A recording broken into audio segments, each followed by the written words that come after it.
વિશેષમાં જામનગરથી સમાચાર મળ્યા છે કે શેખપાટ વિસ્તારમાં 2022માં નોંધાયેલા ચકચારી બળાત્કારના કેસમાં મહત્વપૂર્ણ ચુકાદો આવ્યો છે। સ્પેશિયલ પોક્સો કોર્ટના જજ આરતી મોભેરાએ 9 આરોપીઓમાંથી 4ને દોષિત ઠેરાવી કડક સજા ફટકારી છે। ત્યારે આરોપીઓએ એક સગીરા સાથે વારંવાર બળાત્કાર ગુજાર્યો હતો અને તેનું શારીરિક શોષણ કર્યું હતું। સગીરાના ગર્ભવતી થતા અને બાળકને જન્મ આપતા સમગ્ર મામલો સામે આવ્યો હતો।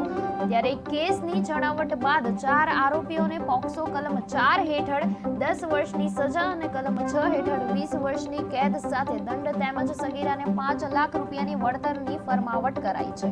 વકીલ ધર્મેશ ગોંડલિયા અને સરકારી વકીલના દલીલોને આધારે આ ચુકાદો આવ્યો છે।